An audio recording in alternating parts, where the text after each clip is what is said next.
वीरो मङ्गलं गौतमो गणी मङ्गलं कुन्दकुन्दार्यो जैनधर्मोऽस्तु मङ्गलम् सर्वमङ्गलमाङ्गल्यं सर्वकल्याणकारकं प्रधानं सर्वधर्माणां जैनं जयतु शासनं जैनं जयतु शासनं नमो अरहन्ताणं नमो सिद्धाणं नमो आयेयाणं नमो वज्रायाणं नमो लोये सौवसाहुं स्थितमचलमनुपमगनीयनैतिह सकलशीघ्रರಿಗೆ ವಂದಿಸಿ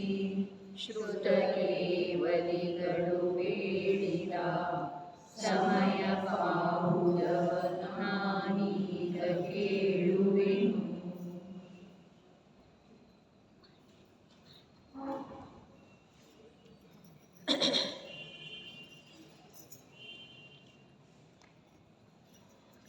ಭಗವಾನ್ ಕುಂದಕುಂದ ದೇವ ವಿರಚಿತ ಸಮಯಸಾರ ಪರಮಾಗಮದ 8ನೇ ಅಧಿಕಾರ ಮೋಕ್ಷ ಅಧಿಕಾರದ 288-290ನೇ ಗಾಥೆಗಳನ್ನು ಹೇಳಿದ್ರೆ ಜಹನಾಮ ಕೋವಿಪುರಿಸೋ ಬಂಧನ ಎಂಬಿ ಚಿರಕಾಲ ಪಡಿಬದ್ಧೋ ತಿರುವಮ್ಮಂದಸಹಾವಂ ಕಾಲಂ ಚರಿಯಾಣಲೇ ತಸ್ಸ ಜೈನವಿಚ್ಛೇದಂ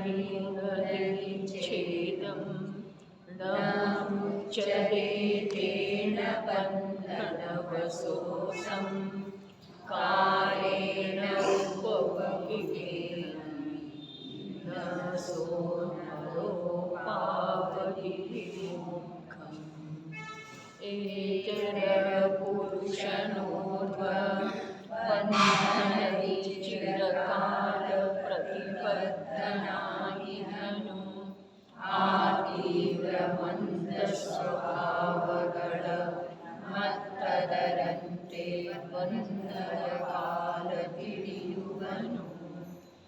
ಆದರೆ ಅಚ್ಛೇದಿಸದೆ ಬಿಡುಗಡೆಯಾಗದೆ ಬಂಧವಶನಾಗಿಹನು.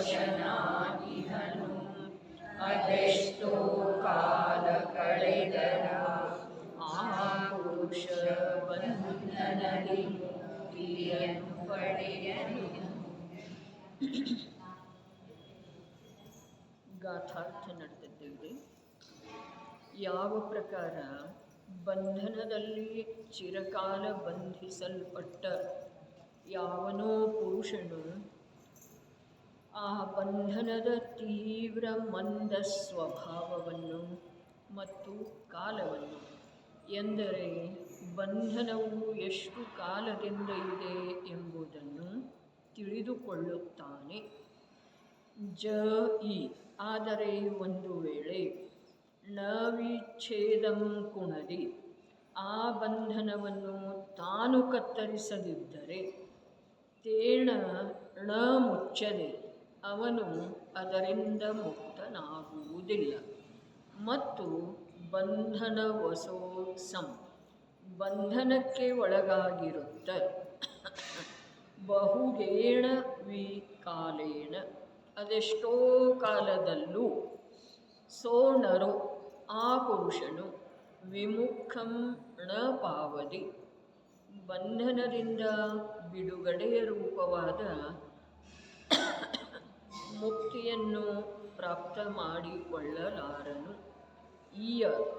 ಹೀಗೆ ಜೀವನು ಕಮ್ಮ ಬಂಧ ನಾಣಂ ಕರ್ಮಬಂಧನಗಳ ಏದೇಸಠಿ ಈ ಪಯಡಿಮೇವ ಅಣುಭಾಗಂ ಪ್ರದೇಶ ಸ್ಥಿತಿ ಪ್ರಕೃತಿ ಮತ್ತು ಅಣುಭಾಗಗಳನ್ನು ಜಾಣಂತೋ ತಿಳಿದುಕೊಳ್ಳುತ್ತಿದ್ದರೂ ಣ ಮುಂಚರಿ ಕರ್ಮ ಬಂಧನದಿಂದ ಬಿಡುಗಡೆ ಹೊಂದುವುದಿಲ್ಲ.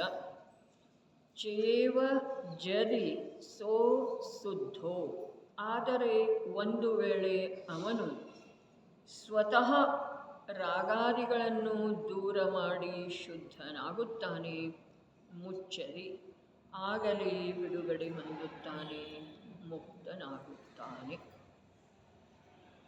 ಇಲ್ಲಿ ಅತ್ಯಂತ ಸರಳವಾದಂಥ ಭಾಷೆಯೊಳಗೆ ಹೇಳಿದರೆ, ಇದೇ ಸಮಯಸಾರದ ಮೇಲೆ ಟೀಕೆ, ಆತ್ಮಖ್ಯಾತಿ ಟೀಕೆ ಬರೆದಿರುವಂಥ ಅಮೃತಚಂದ್ರ ದೇವರ ಒಂದು ಜ್ಞಾನದ ಕ್ರಿಯೆಯಿಂದನೇ ಮೋಕ್ಷ ಆಗ್ತಿದೆ ಅಂಥೇಳಿ ಹೇಳಿದ್ದಾರೆ. ಜ್ಞಾನ ಕ್ರಿಯಾಭ್ಯಾಂ ಮೋಕ್ಷ, ಜ್ಞಾನಾದನ್ಯತ್ ಕರೋತಿ ಪರಭಾವ ಅಂಥೇಳಿ ಹೇಳಿದ್ದಾರೆ. ಜ್ಞಾನವನ್ನು ಹೊರತುಪಡಿಸಿ ಜೀವ ಅನ್ಯ ಭಾವಗಳನ್ನು ಯಾವುದರ ಸಲುವಾಗಿ ಮಾಡ್ತಾನೆ? ಈ ಪ್ರಕಾರ ಜ್ಞಾನದ ಮಹಿಮೆಯನ್ನು ಅಮೃತಚಂದ್ರಾಚಾರ್ಯ ದೇವರು ಹೇಳಿದ್ದಾರೆ. ಆದರೆ ಕುಂದ ದೇವರ ನೀನು ಬರೀ ತಿಳಿದ್ರೆ ಉಪಯೋಗ ಇಲ್ಲಪ್ಪ ಅಂತ ಹೇಳ್ತಾರೆ. ತಿಳಿತಿದೆಯಲ್ಲ ಬಂಧದ ಸ್ವರೂಪವನ್ನು, ತೀವ್ರ ಮಂದ ಕಾಲ ಸಾಪೇಕ್ಷೆ ಎಷ್ಟು ಕಾಲದ್ದು ಇದೆ ಅದನ್ನು ಬರೀ ತಿಳಿದ್ರೆ ತಾನು ಬಂಧನದ ಛೇದ ಮಾಡದ ವಿನಃ ಜೀವ ಮುಕ್ತ ಆಗುವುದಿಲ್ಲ ಅಂತ ಹೇಳ್ತಾರೆ. ಹಾಗಾದರೆ ಈಗ ತಿಳಿಯುವುದಕ್ಕೆ ವಿಶೇಷತೆ ಇದೆಯೋ ಅಥವಾ ಛೇದ ಮಾಡುವುದಕ್ಕೆ ಇದೆ?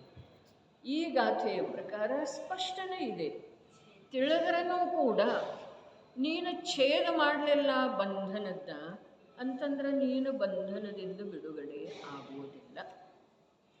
ಹಾಗಾದರೆ ಛೇದ ಮಾಡೋದನ್ನು ಮುಖ್ಯ ಇದೆ ಅಂದಮೇಲೆ ತಿಳ್ಕೊಳ್ಳೋದು ಯಾತಕ್ಕೆ?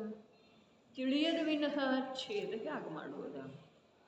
ಬಂಧ ಯಾವ ರೀತಿಯದು ಇದೆ, ಎಷ್ಟು ಕಾಲದ್ದು ಇದೆ, ಇದನ್ನು ತಿಳಿಯದ ವಿನಃ ಆ ಛೇದ ಮಾಡುವುದರೊಳಗೆ ಎಷ್ಟು ಶಕ್ತಿ ಬೇಕು, ಎಂಥ ಹರಿತವಾದಂಥ ಖಡ್ಗ ಬೇಕು, ಇದರದ ಪರಿಚಯನ ಆಗೋದಿಲ್ಲಲ್ಲ. ಅಂದರೆ ಇಲ್ಲಿ ಮಾತು ಹೀಗಿದೆ ರೀ, ಚಾರಿತ್ರ ಇಲ್ಲದ ಜ್ಞಾನ ಯಾವುದಕ್ಕೂ ಉಪಯೋಗ ಇಲ್ಲ. ಚಾರಿತ್ರ ಇಲ್ಲದ ಜ್ಞಾನ ಯಾವುದಕ್ಕೂ ಉಪಯೋಗ ಇಲ್ಲ. ಹಾಗಾದರೆ ಚಾರಿತ್ರ ಅಂದರೆ ಏನು? ಚಾರಿತ್ರ ಅಂದರೆ ಏನು? ಶ್ರದ್ಧೆ ಇಲ್ಲದ ಜ್ಞಾನ ಯಾವ ಕೆಲಸನೂ ಮಾಡುವುದಿಲ್ಲ, ಚಾರಿತ್ರ ಇಲ್ಲದ ಜ್ಞಾನದಿಂದ ಯಾವ ಕೆಲಸನೂ ಆಗುವುದಿಲ್ಲ. ಜ್ಞಾನರಹಿತವಾದಂಥ ಅಂಧಶ್ರದ್ಧೆ ಕೆಲಸಕ್ಕೆ ಬರುವುದಿಲ್ಲ. ಜ್ಞಾನರಹಿತವಾದಂಥ ವಿಪರೀತ ಚಾರಿತ್ರ ಅಥವಾ ಅಚಾರಿತ್ರ ಅಥವಾ ಮಿಥ್ಯಾಚಾರಿತ್ರದಿಂದ ಮೋಕ್ಷದ ಪ್ರಾಪ್ತಿ ಆಗುತ್ತದೆ. ಹಾಗಾದರೆ ಒಂದಿಲ್ಲದ ಒಂದು ಆಗುವುದಿಲ್ಲ ಅಂಥೇಳಿ ಹೇಳಿದ ನಂತರ ನಮಗೆ ತಿಳಿಬೇಕಾದಂಥದ್ದು ಮೂಲ ವಿಷಯ ಶ್ರದ್ಧೆ ಅಂದರೆ ಏನು, ಚಾರಿತ್ರ ಅಂದರೆ ಏನು? ಜ್ಞಾನದಿಂದ ತಿಳಿಯೋದಾಯಿತು. ಏನು? ಬಂಧದ ತೀವ್ರ ಮಂದ ಸ್ವರೂಪವನ್ನು ತಿಳಿಯೋದು, ಬಂಧ ಎಂದಿನಿಂದ ಇದೆ ಅನ್ನೋದನ್ನು ತಿಳಿಯೋದು. ತಿಳಿದ ನಂತರ ಶ್ರದ್ಧೆ ಮಾಡೋದು. ತಿಳಿದ ನಂತರ ಶ್ರದ್ಧೆ ಮಾಡೋದೇನಿಲ್ರಿ, ತಿಳಿದ ನಂತರ ಆಚರಣೆ ಮಾಡೋದೇನಿಲ್ರಿ, ಮಾಡಬೇಕಂತ ಹೇಳ್ತಾ ಇದ್ದಾರೆ. ಆದರೆ ತಿಳಿದ ನಂತರ ಶ್ರದ್ಧೆ ಹೇಗೆ ಮಾಡೋದ? ಅರೆ ತಿಳಿಯುವುದರೊಳಗೆ ದೃಢತೆ ಅಂದ್ರನ ಶ್ರದ್ಧೆ ಇದೆ ರೀ.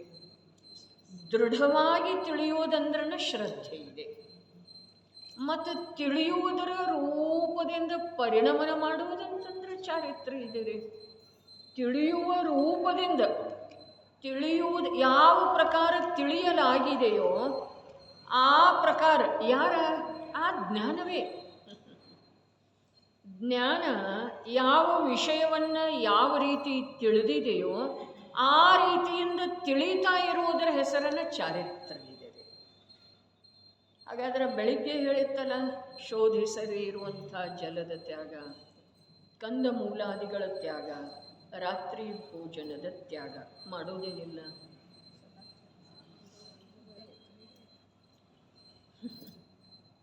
ಮಾಡಬೇಕು ಅಥವಾ ಇಲ್ಲ? ಜೀವರಾಶಿ ಇದೆ ನೀರಿನೊಳಗ. ಜಲವೇ ಶರೀರ ಇರುವಂಥ ಜೀವಗಳನ್ನಂತೂ ಜಲದಿಂದ ಬೇರೆ ಮಾಡಲಿಕ್ಕೆ ಬರುವುದಿಲ್ಲ. ಆದರೆ ಆ ಜಲವನ್ನು ಆಶ್ರಯಿಸಿ ಯಾವ ಅಸಂಖ್ಯ ಸಮೂರ್ಛನ ಅಥವಾ ತ್ರಸಕಾಯದ ಜೀವಗಳಿದ್ದಾವೆ, ಅವುಗಳನ್ನು ಬೇರೆ ಮಾಡಬೇಕು ಅಥವಾ ಬೇಡ್ರಿ? ಶೋಧಿಸೋದು ಅಥವಾ ಇಲ್ಲ? ಶೋಧಿಸಬೇಕಲ್ಲ. ಕಂದ ಮೂಲದೊಳಗೆ ಈ ಪ್ರಕಾರ ಜೀವರಾಶಿ ಇದೆ ಅಂಥೇಳಿ ಹೇಳಿತು. ಒಂದು ನಿಗೋದಿ ಶರೀರದೊಳಗೆ ಜೀವ ಎಷ್ಟಿದ್ದಾವೆ? ಇಂದಿನವರೆಗೆ ಎಷ್ಟು ಜೀವಗಳ ಸ್ವರೂಪ ಸಾಧನೆಯ ಮೂಲಕ, ಸ್ವರೂಪದ ಸ್ಥಿರತೆಯ ಮೂಲಕ ಮೋಕ್ಷಕ್ಕೆ ಪ್ರಾಪ್ತ ಆಗಿದ್ದಾವೆ. ಅದರ ಅನಂತ ಗುಣಿತ ಜೀವು ಒಂದು ಶರೀರದೊಳಗಿದ್ದಾವೆ. ಒಂದು ಸೂಜಿ ತುದಿ ಮೇಲೆ ಅಸಂಖ್ಯ ಶರೀರ ಇದ್ದಾವೆ. ಹಾಗಾದರೆ ಸಮಗ್ರ ಆ ಕಂದ ಮೂಲದೊಳಗೆ ಎಷ್ಟು ಇರಬಹುದು? ತಿಳಿತಲ್ಲ. ಹಾಗಾದ್ರೆ ಮಾಡೋದೇನಿಲ್ಲ, ತಿಳಿಯುವ ರೂಪದಿಂದ ಪರಿಣಮಿಸುವುದಂದ್ರೆ ಚಾರಿತ್ರ ಅಂಥೇಳಿ ಈಗ ಮೊದಲಿಗೆ ವ್ಯಾಖ್ಯಾನ ಮಾಡಿತಾರಲ್ಲ. ಹಾಗಾದ್ರೆ ಅಲ್ಲಿ ಅವುಗಳದ್ದು ತ್ಯಾಗ ಮಾಡೋದೇನು ಇಷ್ಟು ಜೀವದ ಅಂಥೇಳಿ ತಿಳ್ಕೊಳ್ಳೋದ್ರಿ ಪ್ರತ್ಯಕ್ಷ ತ್ಯಾಗ ಮಾಡೋದು ಅಥವಾ ಇಲ್ಲ? ಮಾಡೋದನ್ನಲ್ಲ, ಹೌದು ಅಥವಾ ಇಲ್ಲ? ಮಾಡೋದು ವಿನಃ ತಿಳಿದದ್ದಕ್ಕೆ ಏನೂ ಅರ್ಥ ಇಲ್ಲ. ತ್ಯಾಗ ಮಾಡೋದಲ್ಲ. ಆದರೆ ಆ ತ್ಯಾಗ ಮಾಡುವುದು ಅರ್ಥಾತ್ ವಸ್ತುವಿನ ಸೇವನೆ ಮಾಡದೇ ಇರೋದು, ಅರ್ಥಾತ್ ಜಲ ಶೋಧಿಸದೇ ಇರೋದು, ಇದು ಅಚಾರಿತ್ರ ಅಲ್ಲದೆ. ಆದರೆ ಚಾರಿತ್ರದ ಬಾಹ್ಯ ಲಕ್ಷಣ ಇದೆ. ಅದು ದೃಢವಾಗಿ ತಿಳಿದಿರುವ ರೂಪದ ಅದನ್ನು ನಂಬಿ ಆ ಪ್ರಕಾರ ಜ್ಞಾನದ ಪರಿಣಮನ ಆಗ್ತಾ ಇರುವ ರೂಪ ಅಂತರಂಗ ಚಾರಿತ್ರದ ಅಥವಾ ನಿಶ್ಚಯ ಚಾರಿತ್ರದ ಅದು ರೂಪ ಇದೆ. ಬಾಹ್ಯದ ತಿಳಿತಾ ಇದೆ ಅಂದರೆ ಸೂಕ್ಷ್ಮೋ ಭಗವದ್ ಧರ್ಮ. ತಿಳ್ಕೊಂಡ್ರೆ ತಿಳಿದು ಬರೋದನೇ ಇದೆ ನೋಡ್ರಿ. ಕಥನದೊಳಗೆ ಎಷ್ಟೋ ಸೂಕ್ಷ್ಮತೆ ಇದ್ರೂ ಕೂಡ ಜ್ಞಾನವನ್ನು ಸುಲಭವಾಗಿ ತಿಳಿಬಹುದು. ಅಷ್ಟು ಜ್ಞಾನದ ಸಾಮರ್ಥ್ಯ ಇದೆ. ಹಾಗಾದರೆ ತಿಳಿಯೋದು ಏನು? ಅದ ಹೊರಗಡೆ ಏನು? ಕಂದಮೂಲದ ತ್ಯಾಗ, ಶೋಧಿಸದೇ ಇರುವಂಥ ಜಲದ ತ್ಯಾಗ, ರಾತ್ರಿಯಲ್ಲಿ ಭೋಜನ ಮಾಡುವುದರದ ತ್ಯಾಗ, ಈ ತ್ಯಾಗ ರೂಪದ ಕ್ರಿಯೆಯನ್ನು ಮಾಡಲಿಕ್ಕೆ ಬೇಕಲ್ಲ. ಆದರೆ ಅದು ಚಾರಿತ್ರ ಅಲ್ಲ. ಚಾರಿತ್ರ ಯಾವುದ? ಶ್ರದ್ಧೆ ಯಾವುದ? ಯಾವುದನ್ನು ಆಗಮದಲ್ಲಿ ಯಾವ ಪ್ರಕಾರ ಹೇಳಿದಾರೋ ಆ ಪ್ರಕಾರ ತಿಳಿದ ನಂತರ ಆ ತಿಳುವಳಿಕೆಯೊಳಗೆ ಯಾವುದೇ ಪ್ರಕಾರದ ಸಂಶಯಾದಿಗಳ ಯಾವುದೇ ಕಾಲದಿಂದ ಉತ್ಪನ್ನ ಆಗದೇ ಇರುವುದ ಶ್ರದ್ಧೆ ಇದೆ. ಇನ್ನು ಚಾರಿತ್ರ ಯಾವುದ? ಅರೆ ಇಷ್ಟು ಜೀವ ಇದ್ದಾವೆ ಅಂಥೇಳಿ ತಿಳಿದ ನಂತರ ಆ ಪದಾರ್ಥದ ಭಕ್ಷಣೆಯ ಕುರಿತಾಗಿರುವಂಥ ಯಾವ ರಾಗ ಇದೆಯಲ್ಲ, ಅದು ತಿಳಿಯುವ ರೂಪದ ಜ್ಞಾನಮಯ ಆತ್ಮನ ಪರಿಣಮನ ಆದ ಮೇಲೆ ಆ ರಾಗ ಅಲ್ಲಿ ಉತ್ಪನ್ನ ಆಗದೇ ಇರುವುದು ಇದು ಚಾರಿತ್ರ ಇದೆ. ಆ ಜೀವಗಳ ರಕ್ಷಣೆಯ ಭಾವ ಕಂದಮೂಲದ್ದಾಯಿತು ಅಥವಾ ಜಲದಲ್ಲಿ ಉತ್ಪನ್ನ ಆಗ್ತಾ ಇರುವಂಥ, ನಿರಂತರ ಉತ್ಪನ್ನ ಆಗ್ತಾ ಇರುವಂಥ ಜೀವಗಳ ಕುರಿತಾಗಿ ದಯೆಯ ಭಾವ ಅಥವಾ ಜೀವಗಳ ರಕ್ಷಣೆಯ ಭಾವ ವಿಕಲ್ಪಾತ್ಮಕವಾಗಿ ಜ್ಞಾನದೊಳಗೆ ಇದ್ದು, ಜ್ಞಾನ ಬಸವಂತ ಜ್ಞಾತಾ ಸ್ವಭಾವದ ಅವಲಂಬನೆ ಮಾಡಿ ಯಾವ ತಿಳಿಯುವ ರೂಪದಿಂದ ಪರಿಣಮನ ಮಾಡ್ತಿದೆಯೋ ಅದರ ಹೆಸರು ಚಾರಿತ್ರ ಇದೆ. ಅದಕ್ಕೆ ಸಂಬಂಧಿಸಿದ ಹಾಗೆ ಅರೆ ಒಂದಿಷ್ಟು ಸೂಕ್ಷ್ಮವಾಗಿ ಕೇಳಿ ತಗೊಳ್ಳೋದ್ರೆ ಗೊತ್ತಿದೆ ಅಂಥೇಳಿ ಅನ್ನುವ ಮಾತಿಲ್ಲ. ನಮಗೆ ಗೊತ್ತಿಲ್ಲದೆ ಇರುವಂಥ ಮಾತು, ಆ ಯಾವ ಶಬ್ದಾತ್ಮಕ ವಚನ ವಾಕ್ಯ ಇದಾವೆಯೋ ನಮಗೆ ಗೊತ್ತು ಇಲ್ಲದೆ ಇರುವಂಥ ಮಾತು ಅದರಲ್ಲೇ ಬಹಳ ಇದೆ. ಮಾತು ಅರ್ಥಾತ್ ವಿಷಯ. ಆ ವಾಕ್ಯವನ್ನು ನಾವು ಸಾಕಷ್ಟು ಬಾರಿ ಕೇಳಿದ್ದಿರಬಹುದು. ಆದರೆ ಆ ವಾಕ್ಯದೊಳಗ ನಮಗೆ ಪರಿಚಯ ಇಲ್ಲದೆ ಇರುವಂಥ ಭಾವಾತ್ಮಕ ವಿಷಯಗಳ ಬಹಳ ಇದ್ದಾವೆ. ಕಂದಮೂಲದ ತ್ಯಾಗ, ರಾತ್ರಿ ಭೋಜನದ ತ್ಯಾಗ, ನೀರನ್ನು ಶೋಧಿಸಿ ಉಪಯೋಗ ಮಾಡೋದು, ಇವು ಎಲ್ಲದರ ಹಿಂದ ದಯೆಯ ಭಾವ ಇದೆ ರೀ. ಸೂಕ್ಷ್ಮ ಜೀವಗಳ ಮೇಲೆ ದಯೆಯ ಭಾವ ಇದೆ. ಆ ದಯೆಯ ಭಾವ ಏನಿದೆ ಅಲ್ಲ ಅದು ಧರ್ಮ ಅಲ್ಲ. ಆ ದಯೆಯ ಭಾವ ಏನಿದೆ ಅಲ್ಲ ಅದು ಚಾರಿತ್ರ ಅಲ್ಲ. ಹಾಗಾದರೆ ಚಾರಿತ್ರ ಯಾವುದಿದೆ? ಯಾವುದನ್ನು ಸರ್ವಜ್ಞ ಪ್ರಭು ಹೇಳಿದಾರೋ ಅದರ ಮೇಲೆ ಶ್ರದ್ಧೆ ಇಟ್ಟು ಅದಕ್ಕೆ ಸಂಬಂಧಿಸಿದ ಹಾಗೆ ವ್ಯತಿರಿಕ್ತವಾದ ಕಾರ್ಯ ಮಾಡದೇ ಇರುವಂಥ ಅಥವಾ ವ್ಯತಿರಿಕ್ತವಾದಂಥ ಕಾರ್ಯ ಮಾಡುವ ಭಾವವೇ ಉತ್ಪನ್ನ ಆಗದೇ ಇರುವಂಥ ಚೈತನ್ಯಮಯ ಆತ್ಮನ ಪರಿಣತಿಯ ಹೆಸರ ಚಾರಿತ್ರ್ಯ ಇದೆ. ಇನ್ನು ಇದನ್ನು ಬೇರೆ ರೂಪದಿಂದ ಹೇಳಿದರೆ, ನಾನದರದ್ದು ತ್ಯಾಗ ಮಾಡಿದ್ದೇನೆ ಅನ್ನುವ ವಿಕಲ್ಪದಿಂದ ರಹಿತವಾದಂಥ ಜ್ಞಾನದ ಪರಿಣಾಮ ಏನಿದೆಯೋ ಅದು ಚಾರಿತ್ರ್ಯ. ನಿನ್ನೆ ಸಾಯಂಕಾಲ ಹೇಳಿದ ವಿಷಯ ಇದರಲ್ಲೇ ಒಂದಾಗ್ತಿದೆ. ನಿನ್ನೆ ಸಾಯಂಕಾಲ ಇದ್ದದ್ದನ್ನು ಪುಣ್ಯ ಪಾಪ ಅರ್ಥಾತ್ ಬಂಧದ ಮಾತ, ಇಲ್ಲಿ ಇರೋದ ಮೋಕ್ಷದ ಮಾತ. ಬಂಧ ಮತ್ತು ಮೋಕ್ಷ ಇವು ಎರಡನ್ನೂ ತಿಳಿಯದ ವಿನಃ ಬಂಧದಿಂದ ಬಿಡುಗಡೆ ಹೊಂದೋದ ಮತ್ತು ಮೋಕ್ಷ ರೂಪದಿಂದ ಪರಿಣಮನ ಮಾಡೋದು ಅಥವಾ ಮೋಕ್ಷದ ಪ್ರಾಪ್ತಿ ಮಾಡಿಕೊಳ್ಳೋದು ಸಾಧ್ಯ ಇಲ್ಲ. ಹಾಗಾಗಿ ನಿನ್ನೆ ಸಾಯಂಕಾಲದ ವಿಷಯನೂ ಬಂತು. ತರತಮ ರೀತಿಯಿಂದ ಇನ್ನೊಬ್ಬರ ಅವಲೋಕನೆ ಮಾಡೋದು ಏನಿದೆ ಅದಂತೂ ಅಶುಭ ಭಾವ ಇದೆ. ಅರೆ, ಧರ್ಮದ ಆಚರಣೆಯನ್ನು ನಾನೆಷ್ಟು ಮಾಡ್ತಾ ಇದ್ದೇನೆ, ಇನ್ನೊಬ್ಬರು ಎಷ್ಟು ಮಾಡ್ತಾ ಇದ್ದಾರೆ, ಇದನ್ನು ನೋಡುವುದರಿಂದ ಧರ್ಮದೊಳಗೆ ಯಾವ ವೃದ್ಧಿ ಆಗುವುದಿಲ್ಲರಿ. ತನ್ನ ಧರ್ಮದೊಳಗೆ ನಮ್ಮದ ನಿರಂತರ ಪರದ ಮೇಲೆ ದೃಷ್ಟಿ ಇದೆಯಲ್ಲ, ಯಾವುದರ ಸಲುವಾಗಿ ನಾನು ಅವನಿಗಿಂತ ಅಧಿಕ ಇದ್ದೇನೆ, ಇಷ್ಟು ನಮ್ಮನ್ನು ನಾವು ಮೆಚ್ಚಿಸುವ ಮಾತಿದ್ದೀರಿ. ಅಲ್ಲಿ ಇನ್ನೊಬ್ಬರನ್ನು ಮೆಚ್ಚಿಸುವ ಮಾತಲ್ಲ, ನಮ್ಮನ್ನು ನಾ ಅವರಿಗಿಂತ, ಅರೆ ನಾ ಅದನ್ನು ಓದಿ ಆಯ್ತು, ಇವಾಗ ಈ ಗ್ರಂಥ ಬಂತಲ್ಲ ಹೊಸದ, ನಾನು ಓದಿ ಆಯ್ತು, ಅದೇ ಅವರು ಓದಿ ಆಯ್ತಂತ. ಈ ಪ್ರಕಾರದ ಯಾವ ಚರ್ಚೆ ವ್ಯವಹಾರದೊಳಗೆ ಶಬ್ದ ನಡೀಲಿದೆ. ಆದರೆ ಅದರ ಹಿಂದೆ ಅಭಿಪ್ರಾಯ ಏನಿದೆ, ಅದರ ಹಿಂದಿನ ಅಭಿಪ್ರಾಯದೊಳಗೆ ಮಲಿನತೆ ಇದೆಯೋ ಅಥವಾ ನಿರ್ಮಲತೆ ಇದೆ, ಅದನ್ನು ತಾವೇ ಕಾಣಬೇಕಾದಂಥ ವಿಷಯ ಇದೆ. ಯಾವುದರ ಸಲುವಾಗಿ ಮಲಿನತೆ ಇದೆಯೋ ಅಥವಾ ನಿರ್ಮಲತೆ ಇದೆ, ಇದನ್ನು ತಾವೇ ಕಂಡುಕೊಳ್ಳಬೇಕಾಗುವುದು. ಯಾವುದರ ಸಲುವಾಗಿ? ಮಲಿನತೆ ಕಮ್ಮಿ ಮಾಡುವ ಸಲುವಾಗಿ, ನಿರ್ಮಲತೆಯನ್ನು ಬೆಳೆಸಿಕೊಳ್ಳುವ ಸಲುವಾಗಿ. ಎರಡೂ ಇರೋರಲ್ಲ, ಮಲಿನತೆನೂ ಇರೋದ, ನಿರ್ಮಲತೆನೂ ಇರೋದ. ಒಂದು ಆಗಮಾನುಕೂಲ ವಾಕ್ಯದೊಳಗ ಆತ್ಮನ ಅನುಭೂತಿ ಇಲ್ಲದೆ ಇರುವಂಥ ಜೀವ ಅದನ್ನು ಉಚ್ಚರಿಸಿದರ ಅಥವಾ ಶ್ರವಣ ಮಾಡಿದರ ಅದರೊಳಗೆ ನಿರ್ಮಲತೆಯೂ ಇರೋದ, ಮಲಿನತೆಯೂ ಇರೋದ. ಅದರ ಮಲಿನತೆಯನ್ನು ಕಂಡುಕೊಂಡ ನಂತರ ಆ ಮಲಿನತೆಯನ್ನು ಕಮ್ಮಿ ಮಾಡುವಂಥ ಉದ್ಯಮ ಅವನಲ್ಲೇನ ಆಗಬಹುದಾಗಿದೆ.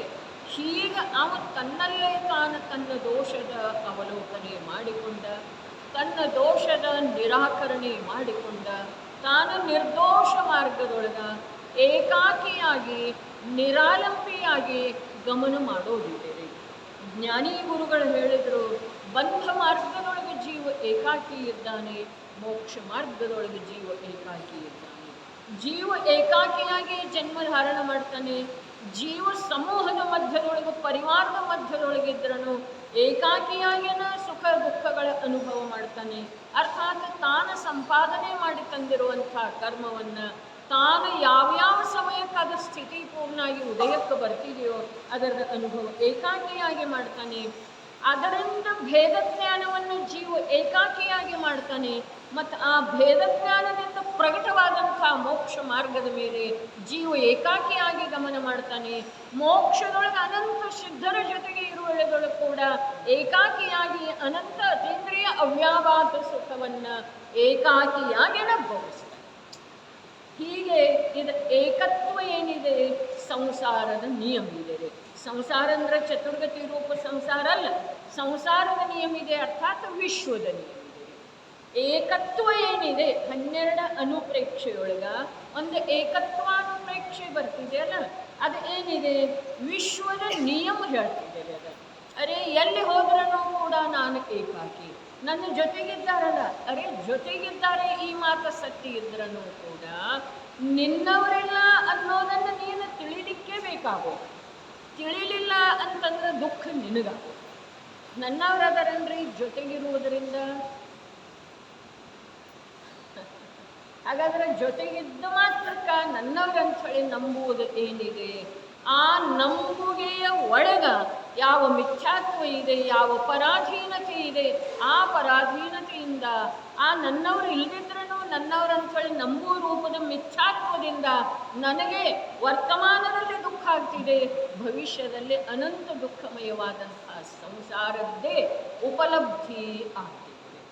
ಅದರ ಸಲುವಾಗಿ ಏಕತ್ವ ಏನಿದೆ ಸಂಸಾರದ ನಿಯಮ, 24 ಗಂಟೆಯೊಳಗೂ ಒಂದು ಸಲ ಯಾಕವಲ್ತು ಆ 12 ಅನುಪ್ರೇಕ್ಷೆಗಳನ್ನು ಓದಬೇಕಾಗೋದು, ತಿಳಿಬೇಕಾಗೋದು, ಚಿಂತನೆ. ಅರೆ ಅನುಪ್ರೇಕ್ಷೆ ನಿರಂತರ ಚಿಂತನೆ ಮಾಡುವುದರ ಸಲುವಾಗಿ ಪುನಃ ಪುನಃ ಬುದ್ಧಿಯೊಳಗ ತಂದುಕೊಂಡು ಈ ಸಂಸಾರದಿಂದ, ಶರೀರದಿಂದ, ಭೋಗದಿಂದ, ಲೋಕದೊಳಗಿದ್ದರೂ ಲೋಕದಿಂದ ಅತೀತವಿರುವಂಥ ಜ್ಞಾನ ರಾಗದ ಜೊತೆಗೆ ಒಂದಾದರೂ ರಾಗದಿಂದ ಪೃಥಕ್ ಇರುವಂಥ ಜ್ಞಾನ, ಈ ಪ್ರಕಾರ ಧರ್ಮದ ಸ್ವರೂಪ, ಬೋಧಿಯ ಸ್ವರೂಪ, ಲೋಕದ ಸ್ವರೂಪ, ಇವೆಲ್ಲ ಆಶ್ರವ, ಸಂವರ, ನಿರ್ಜರಿ ಏನದವು ಅವೆಲ್ಲ ಭಾವನೆಗಳನ್ನು ದಿವಸದೊಳಗೂ ಒಂದು ಸಲರೆ ಸಾಂಸಾರಿಕ ಕಾರ್ಯದಿಂದ ನಿವೃತ್ತ ಆಗಿ ಬುದ್ಧಿಪೂರ್ವಕ ಬುದ್ಧಿಯೊಳಗೆ ತಂದುಕೊಳ್ಳೋದು ಅವಶ್ಯಕ. ಅಂದರೆ ಏನಾಗ್ತಿದೆ ಅಂದರೆ ಕ್ರಮಕ್ರಮದಿಂದ ಪರದ ಜೊತೆಗಿರುವಂಥ ಬಂಧನ ಸಡಿಲಾಗಿ ಈ ಜೀವ ಮುಕ್ತಾಗ್ತಾ ಹೋಗ್ತಾನೆ. ಸಹಜ ಕ್ರಿಯೆ ಇದೆ, ಸುಲಭ ಕ್ರಿಯೆ ಇದೆ, ತಾನಾಗೆ ಯಾವ ಪ್ರಕಾರದ ಪ್ರಯತ್ನ ಇಲ್ಲದ ಆಗುವಂಥದ್ದಿದೆ. ಹಾಗಾದ್ರೆ ಪ್ರಯತ್ನ ಪೂರ್ವಕ ಮೋಕ್ಷ ಮಾರ್ಗದ ಪ್ರಾಪ್ತಿ ಆಗ್ತಿದೆಯೋ? ಸಹಜ ಆಗ್ತಿದೆ. ಅರೆ ಪ್ರಯತ್ನ ಪೂರ್ವಕ ಆದ್ರೂ ಕೂಡ ಸಹಜ ಇದೆ. ಪ್ರಯತ್ನ ಹೇಗಿದೆ? ನಿನ್ನೆ ಹೇಳಿತ್ತಲ್ಲ, ಪರದ ಮಮತೆಯನ್ನ ಬಿಡುವ ಸಲುವಾಗಿ ಪ್ರಯತ್ನ ಬೇಕ್ರಿ. ಸ್ವಭಾವದೊಳಗೆ ಪರಿಣಾಮನ ಮಾಡುವ ಸಲುವಾಗಿ ಯಾವ ಪ್ರಯತ್ನ ಬೇಕಿಲ್ಲ. ಇಷ್ಟು ಹೇಳಿ ಈಗ ಇಲ್ಲಿ ಏನು ಹೇಳ್ತಾ ಇದ್ದರು ನೋಡೋಣ, ಟೀಕೆ ಅಥವಾ ಇನ್ನೊಂದು ಸಲ ಅದೇನು ಅರ್ಧ 2ನೇ ಗಾಥೆದ್ದಿದೆಯಲ್ಲ, ಮುಕ್ತನಾಗೋದಿಲ್ಲ ಮತ್ತು ಬಂಧನಕ್ಕೆ ಒಳಗಾಗಿರುತ್ತ ಅದೆಷ್ಟೋ ಕಾಲದಲ್ಲೂ ಆ ಪುರುಷನು ಬಂಧನದಿಂದ ಬಿಡುಗಡೆಯ ರೂಪವಾದ ಮುಕ್ತಿಯನ್ನು ಪ್ರಾಪ್ತ ಮಾಡಿಕೊಳ್ಳಲಾರನು. ಅವ ತಾನಾಗೆ ಬಂಧನವನ್ನು ಕತ್ತರಿಸಲಿಲ್ಲ ಅಂತಂದ್ರೆ ಅದರಿಂದ ಅವನು ಮುಕ್ತ ಆಗೋದಿಲ್ಲ. ಒಂದು ಗಾಥದ್ದು ಆಯ್ತು. ಮತ್ತು ಬಂಧನಕ್ಕೆ ಒಳಗಾಗಿರುತ್ತ ಮುಕ್ತ ಆಗೋದಿಲ್ಲ ಅಂದರೆ ಏನು ಮಾಡ್ತಾನೋ? ಯಾವ ಬಂಧನ ಇದೆಯೋ ಆ ಬಂಧನಕ್ಕನ ಒಳಪಟ್ಟು ಅವ ಪರಿಣಮನ ಮಾಡ್ತಾ ಇರ್ತಾನೆ, ಭವಗಳಲ್ಲಿ ಭ್ರಮಣ ಮಾಡ್ತಾ ಇರ್ತಾನೆ. ಬಂಧನಕ್ಕೆ ಒಳಗಾಗಿರುತ್ತ ಅದೆಷ್ಟೋ ಕಾಲದಲ್ಲೂ, ಅರ್ಥಾತ್ ಎಷ್ಟೋ ಕಾಲ ಅಂದರೂ ಅನಂತ ಅನ್ನಲಿಲ್ಲ. ಯಾವಾಗ ಅವ ಮತ್ತೆ ತಿಳಿದ ಅದನ್ನು ಕತ್ತರಿಸಲ್ಲ ಅಂತಂದ್ರೆ ಅವನು ಮುಕ್ತ ಆಗ್ತಾನೋ? ಅನಂತ ಅಂಥೇಳಿ ಹೇಳಲಿಕ್ಕೆ ಬರೋದಿಲ್ಲ. ಅದೆಷ್ಟೋ ಕಾಲ, ಇಂತಿಷ್ಟ ಅಂಥೇಳಿನೂ ಹೇಳಲಿಕ್ಕೆ ಬರೋದಿಲ್ಲ. ಅದಕ್ಕೆ ಅದೆಷ್ಟೋ ಕಾಲದಲ್ಲೂ ಆ ಪುರುಷನು ಬಂಧನದಿಂದ ಬಿಡುಗಡೆ ರೂಪವಾದ ಮುಕ್ತಿಯನ್ನು ಪ್ರಾಪ್ತ ಮಾಡಿಕೊಳ್ಳಲಾರನು. ಹೀಗೆ ಜೀವನು ಕರ್ಮಬಂಧನಗಳ, ಈಗ ವಿಶೇಷ ತಿಳಿತಾನ್ರಿ ಕರ್ಮಬಂಧನಗಳನ್ನು. ಹೇಗ? ಪ್ರದೇಶ, ಸ್ಥಿತಿ, ಪ್ರಕೃತಿ ಮತ್ತು ಅನುಭಾಗಗಳನ್ನು ತಿಳಿದುಕೊಳ್ಳುತ್ತಿದ್ದರೂ ಪ್ರಕೃತಿ ಬಂಧಂದ್ರೆ ಏನ, ಪ್ರದೇಶ ಬಂಧಂದ್ರೆ ಏನ, ಸ್ಥಿತಿ ಬಂಧಂದ್ರೆ ಏನ, ಅನುಭಾಗ ಬಂಧಂದ್ರೆ ಏನ, ಎಲ್ಲವನ್ನೂ ಸ್ಪಷ್ಟವಾಗಿ ತಿಳಿತಾ ಇದ್ದರೂ ಕೂಡ ತಾನು ರಾಗಾದಿಗಳನ್ನು ಬಿಟ್ಟುಕೊಡ್ಲಿಲ್ಲ ಅಂತಂದ್ರೆ ಅದು ತಿಳಿಯುವುದರಿಂದ ನಾವು ಬಂಧನದಿಂದ ಬಿಡುಗಡೆ ಹೊಂದುವುದಿಲ್ರಿ. ಬಂಧನಕ್ಕೆ ಕಾರಣರಾಗಿದೆ ಅನ್ನೋದನ್ನು ಈ ಗಾಥೆಯಲ್ಲೇ ಸ್ಪಷ್ಟ ಮಾಡಿದ್ದಾರೆ. ಅಲ್ಲಿ ತಾನೇ ಕತ್ತರಿಸದ ವಿನಃ ಬಂಧನದಿಂದ ಮುಕ್ತ ಆಗುವುದಿಲ್ಲ ಅಂಥೇಳಿ ಹೇಳಿದರು. ಹಾಗಾದ್ರೆ ಬಂಧನದಿಂದ ಮುಕ್ತ ಆಗುವ ಸಲುವಾಗಿ ಏನು ಮಾಡಬೇಕಾಗೋದ? ಅವ ಸ್ಥಿತಿ, ಪ್ರಕೃತಿ, ಅನುಭಾಗ, ಪ್ರದೇಶ ಎಲ್ಲವನ್ನೂ ತಿಳಿದರನೂ ಕೂಡ ರಾಗವನ್ನು ಬಿಡಲಿಲ್ಲ ಅಂತಂದ್ರೆ ಹೇಳಿದ್ದಾರೆ ನೋಡ್ರಿ. ಪ್ರದೇಶ, ಸ್ಥಿತಿ, ಪ್ರಕೃತಿ ಮತ್ತು ಅನುಭಾಗಗಳನ್ನು ತಿಳಿದುಕೊಳ್ಳುತ್ತಿದ್ದರೂ ಕರ್ಮ ಬಂಧನದಿಂದ ಬಿಡುಗಡೆ ಹೊಂದುವುದಿಲ್ಲ. ಆದರೆ ಬಿಡುಗಡೆ ಹೊಂದೋದಿಲ್ಲ ಅಂತ ಹೇಳಿ ಹೇಳಿದರೆ, ಹೊಂದೋದನ್ನೇ ಇಲ್ಲ ಅಂತ ಹೇಳಿ ತಿಳಿಬೇಡ್ನಿ. ಆದರೆ ಅಂದರೆ ಏನ? ಹೊಂದೋದನ್ನೇ ಇಲ್ಲ ಅಂತ ಅರ್ಥ ಅಲ್ಲ. ಹೀಗೆ ಮಾಡಿದ ಅಂತಂದ್ರೆ ಹೊಂದಬಹುದು. ಹೇಗೆ ಮಾಡಿದಂತಂದ್ರೆ ಆದರೆ ಒಂದು ವೇಳೆ, ಇದು ಜಿನಾಗಮದಲ್ಲಿ ಭಾಳ ಬಾರಿ ಬರ್ತಿದ್ದೀರಿ. ಏನ ಒಂದು ವೇಳೆ ಯದಿ ಒಂದು ವೇಳೆ ಅಂತಂದ್ರೆ ಜೀವ ಇದುವರೆಗೆ ಮಾಡಿಲ್ಲ ಅನ್ನೋದು ಅದರಲ್ಲಿ ನಿರ್ಣಯ ಆಯಿತು. ಒಂದು ವೇಳೆ ಮಾಡಿದಂದ್ರೆ ಇದುವರೆಗೆ ಮಾಡಿಲ್ಲ ಅನ್ನೋದು ಒಂದು ನಿರ್ಣಯ. ಅವು ಮಾಡ್ತಾನೋ ಅನ್ನೋದ್ರದ್ದು ಯಾವ ಗ್ಯಾರಂಟಿ ಇಲ್ಲ ಅಂಥೇಳಿ ಒಂದು ವೇಳೆ ಮಾಡಿದಂದ್ರೆ ಇಷ್ಟು ತಿಳ್ಕೊಂಡನ ಅವ ಧನ್ಯತೆಯ ಅನುಭವ ಮಾಡಿದ ಅಂತಂದ್ರೆ ಅವನ ಕಾರ್ಯ ಆಗೋದು. ಒಂದು ವೇಳೆ ಇದನ್ನು ತಿಳ್ಕೊಂಡು, ಯಾವುದನ್ನು ತಿಳ್ಕೊಂಡ, ಅಲ್ಲಿ ಹಿಂದಿನ ಗಾಥೆಯೊಳಗ ತೀವ್ರ ಮಂದ ಮತ್ತು ಕಾಲವನ್ನು ತಿಳಿಯುವ ಮಾತು ಹೇಳಿದ್ರು. ಈ ಗಾಥೆಯೊಳಗ ಪ್ರಕೃತಿ, ಪ್ರದೇಶ, ಸ್ಥಿತಿ, ಅನುಭಾಗಗಳನ್ನು ತಿಳಿಯುವ ಮಾತು ಹೇಳಿದ್ರು.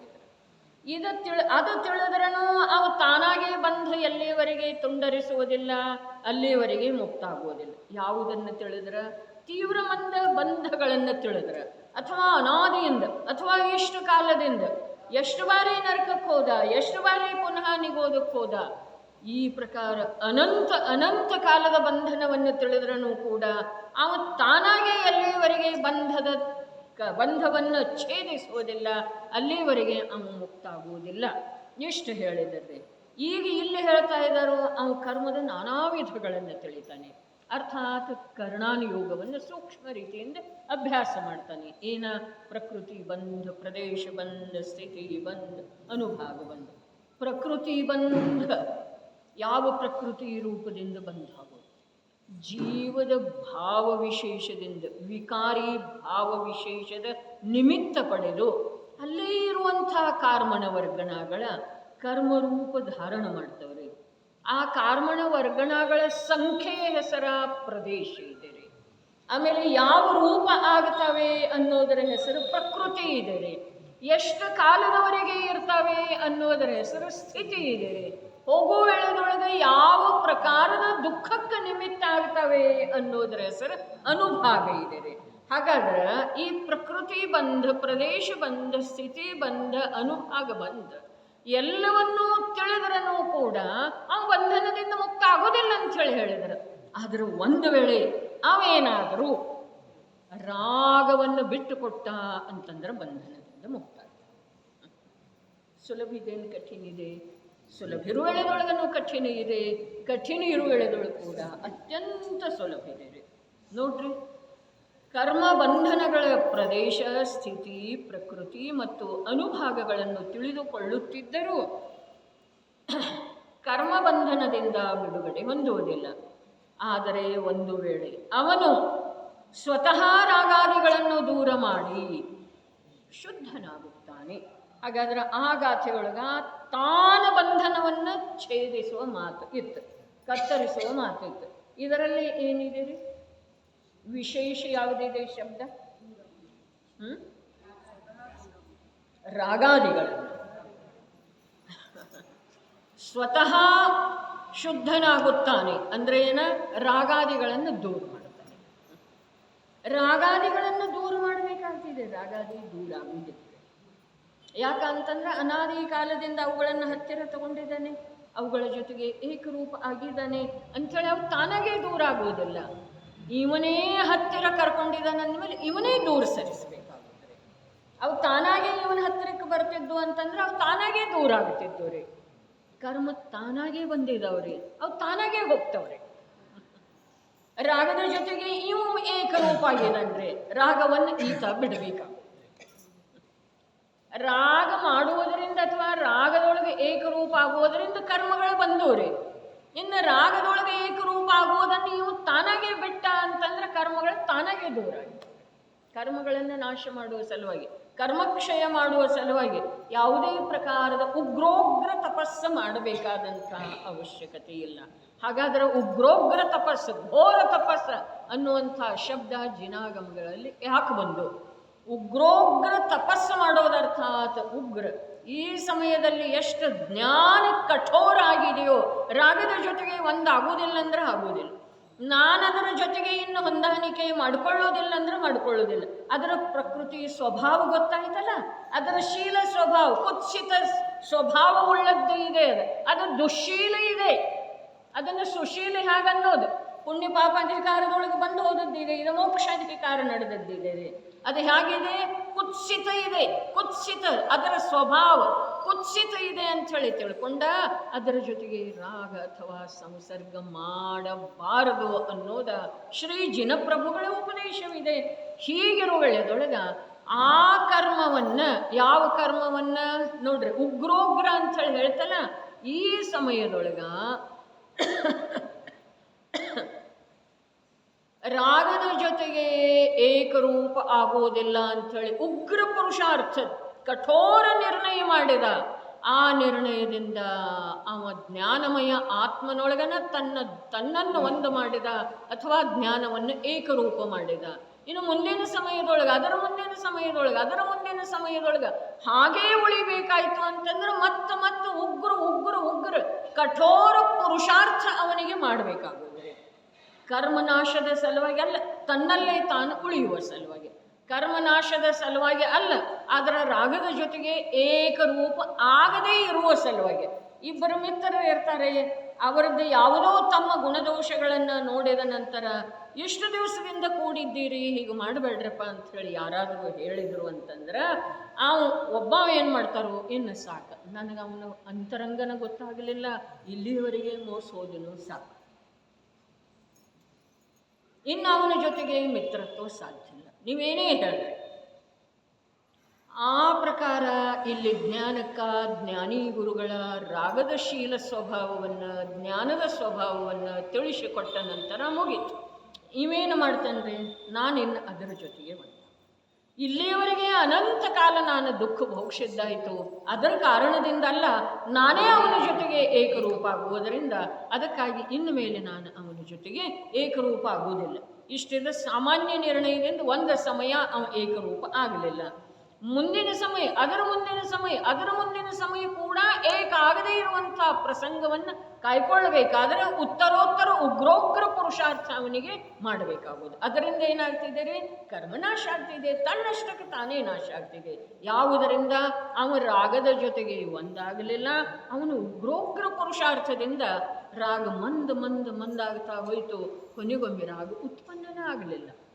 ಇದರಿಂದ ಅವನಿಗೇನಾಯಿತು? ಸಾಕ್ಷಾತ್ ಮೋಕ್ಷದ ಪ್ರಾಪ್ತಿ ಆಯಿತು. ಆದರೆ ಒಂದು ವೇಳೆ ಅವನು ಸ್ವತಃ ಶುದ್ಧನಾಗುತ್ತಾನೆ, ಇಷ್ಟ ಇದೆ. ಶುದ್ಧ ಆಗೋದಂದ್ರೆ ಏನ? ರಾಗಾದಿಗಳನ್ನು ದೂರ ಮಾಡ್ತಾನೆ, ಆಗಲೇ ಬಿಡುಗಡೆ ಹೊಂದುತ್ತಾನೆ ಎಂದರೆ ಮುಕ್ತನಾಗುತ್ತಾನೆ. ಟೀಕಾ: ಆತ್ಮ ಮತ್ತು ಬಂಧ ಇವೆರಡರ ದ್ವಿಧಾಕರಣವು ದ್ವಿಧ ಅಂದರೆ ಎರಡು ವಿಧ, ದ್ವಿಧಾಕರಣ ಅರ್ಥಾತ್ ಎರಡು ವಿಧ ಅದವು. ಅವು ಎರಡು ವಿಧ ಇರುವುದನ್ನು ಎರಡು ವಿಧ ಮಾಡಿಬಿಡುವುದು. ಎರಡು ವಿಧ ಇರುವುದನ್ನು ಏಕವಿಧ ಮಾಡುವುದಿಲ್ಲ. ತಿಳಿದ ನಂತರ ಏನು ಮಾಡೋದು? ಎರಡಿದ್ದನ್ನು ಎರಡು ಮಾಡಿಬಿಡುವುದು. ತಿಳಿತಾ ಇದೇನಿಲ್ರಿ? ಆತ್ಮ ಮತ್ತು ಬಂಧ ಇವೆರಡರ ದ್ವಿಧಾಕರಣವು ಎಂದರೆ ಆತ್ಮ ಮತ್ತು ಬಂಧವನ್ನು ಬೇರೆ ಬೇರೆ ಮಾಡಿ ಬಿಡುವುದು, ಅದು ಮೋಕ್ಷವಾಗಿದೆ. ಬಂಧ ಸ್ವರೂಪದ ಜ್ಞಾನ ಮಾತ್ರವೇ ಮೋಕ್ಷದ ಕಾರಣವಾಗಿದೆ ಎಂದರೆ ಬಂಧದ ಸ್ವರೂಪವನ್ನು ಕೇವಲ ತಿಳಿದುಕೊಳ್ಳುವುದರಿಂದಲೇ ಮೋಕ್ಷವಾಗುತ್ತದೆ ಎಂದು ಅದೆಷ್ಟೋ ಜನರು ಹೇಳುತ್ತಾರೆ. ಆದರೆ ಇದು ಅಸತ್ಯವಾಗಿದೆ. ಬರೇ ಬಂಧವನ್ನು ತಿಳ್ಕೊಳ್ಳುವುದರಿಂದ ಬಂಧದ ನಾಶ ಆಗ್ತಿದೆ ಅಂಥೇಳಿ ಕೆಲವರು ಹೇಳ್ತಾರೆ. ಆದರೆ ಇದು ಅಸತ್ಯ ಇದೆ. ಬಂಧವನ್ನು ಬರೇ ತಿಳಿದ್ರೆ ಆಗುವುದಿಲ್ಲ, ಆ ಬಂಧನದಿಂದ ಸ್ವತಃ ಬಿಡುಗಡೆ ಆಗಬೇಕಾಗುವುದು. ಬಂಧದ ಸ್ವರೂಪವನ್ನು ಬರೇ ತಿಳಿದ್ರೆ ಆಗುವುದಿಲ್ಲ, ಆದರೆ ಆ ಬಂಧನದಿಂದ ಸ್ವಯಂ ತಾನು ಬಿಡುಗಡೆ ಹೊಂದಬೇಕಾಗುವುದು.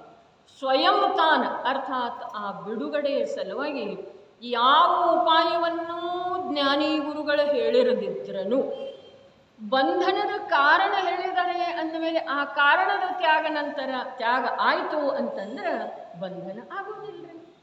ಬಂಧನ ಆಗೋದಿಲ್ಲ ಅಂದ್ರೆ ಏನಾಗ್ತಿದೆ? ಮೋಕ್ಷ ಆಗ್ತಿದೆ, ಅರ್ಥಾತ್ ಮುಕ್ತಿ ಆಗ್ತಿದೆ. ಏನು ಹೇಳಿದ್ರು? ಬಿಡುಗಡೆಯ ಉಪಾಯವನ್ನು ಜ್ಞಾನಿ ಗುರುಗಳ ಹೇಳಬೇಕಾದದ್ದು ಅವಶ್ಯಕತೆ ಇಲ್ಲ. ಯಾಕಿಲ್ಲ? ಬಂಧದ ಕಾರಣವನ್ನು ಹೇಳಿದ್ದಾರೆ. ಬಂಧದ ಕಾರಣವನ್ನು ಹೇಳಿದ್ದಾರೆ. ಅರೆ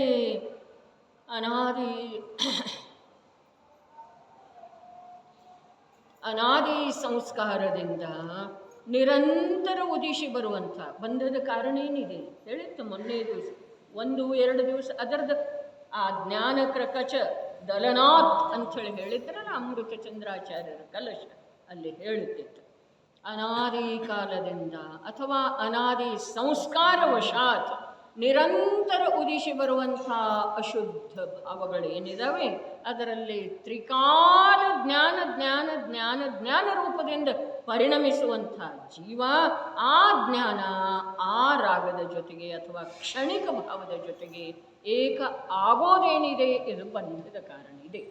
ಹಾಗಾದರೆ ಬಂಧದ ನಾಶ ಮಾಡಬೇಕಾದ್ರೆ ಏನು ಮಾಡಬೇಕಾಗೋದ? ಆ ಕಾರಣದ ಸ್ವರೂಪವನ್ನು ತಿಳಿಸಿ ಹೇಳಿದಾರೆ ಅಂದಮೇಲೆ ಆ ಕಾರಣ ಇವನಿಗೆ ಚೆನ್ನಾಗಿ ತಿಳಿದು ಬಂದಿದೆ ಅಂದಮೇಲೆ ಆ ಕಾರಣದ ಅಭಾವ ಮಾಡುವುದೇ ಬಂಧದ ನಾಶ ಮಾಡುವುದರ ಉಪಾಯ. ಏನು ಹೇಳ್ತಾರೆ ನೋಡೋಣ.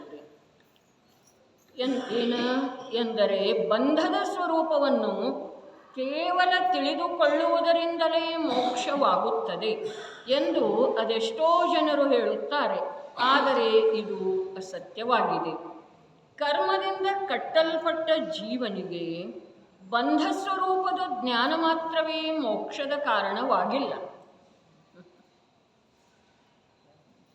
ಆದರೂ ಕೂಡ ಇಲ್ಲಿ ಯಾವುದನ್ನು ತಿಳಿಸಿಕೊಡುವುದಿದೆ ಆ ಅಪೇಕ್ಷೆಯಿಂದ ಆ ಕಥನದ ಮುಖ್ಯತೆಯಿಂದ ಅದು ಸತ್ಯ ಇಲ್ಲ ಅಂಥೇಳಿ ಹೇಳಿದರು. ಆದರೆ ಅದು ಸತ್ಯ ಇದೆ ಅನ್ನೋದು ಕೂಡ ಜಿನಾಗಮದ ವಚನ ಇದೆ. ಏನು? ಬಂಧದ ಸ್ವರೂಪವನ್ನು ಬರೇ ತಿಳ್ಕೊಂಡ್ರೆ ಸಾಕು, ಬಂಧದಿಂದ ಜೀವ ಮುಕ್ತ ಆಗ್ತಾನೆ ಅನ್ನೋದು ಕೂಡ ಜಿನಾಗಮದ್ದನ ವಚನ ಇದೆ. ಹೇಗ ಅನ್ನೋದು ನಂತರ ನೋಡೋಣ್ರಿ. ಇಲ್ಲಿ ಏನು ಹೇಳ್ತಾರೆ ಮೊದಲು ನೋಡೋಣ. ಕರ್ಮದಿಂದ ಕಟ್ಟಲ್ಪಟ್ಟ ಜೀವನಿಗೆ ಬಂಧ ಸ್ವರೂಪದ ಜ್ಞಾನ ಮಾತ್ರವೇ ಮೋಕ್ಷದ ಕಾರಣವಾಗಿಲ್ಲ. ಬರೇ ಜ್ಞಾನನ ಮೋಕ್ಷದ ಕಾರಣ ಆಗಿಲ್ಲ. ಆದರೆ ಇದೇ ಸಮಯ ಸಾರದೊಳಗ ಆಶ್ರವದ ನಿರೋಧ ಆಗಬೇಕಾದ್ರೆ 72ನೇ ಗಾಥೆಯೊಳಗೆ ಹೇಳಿದರು, ಜ್ಞಾನ ಮಾತ್ರವೇ ಮೋಕ್ಷದ ಸಾಧನ ಇದೆ. ಜ್ಞಾನ ಮಾತ್ರದಿಂದ ಬಂಧದ ನಿರೋಧ ಆಗ್ತಿದೆ. ಕೇವಲ ಒಂದು ಜ್ಞಾನದಿಂದನ ಬಂಧದ ನಿರೋಧ ಆಗ್ತಿದೆ ಅಂತ ಹೇಳಿದ್ದಾರೆ. ಇಲ್ಲೇ ಇದೇ ಸಮಯ ಸಾರದೊಳಗೆ ತೆಗೆದು ನೋಡೋದಂತೆ ನೋಡೋದು 72ನೇ ಗಾಥೆ ತೆಗೆದು ಯಾವ ಅಧಿಕಾರದೊಳಗಿದ್ದೀರ? ಅದ ಕರ್ತಾಕರ್ಮ ಅಧಿಕಾರದೊಳಗ್ರಿ. ಅದೇ ಬಂತು ನೋಡ್ರಿ 72ನೇ ಗಾಥೆ.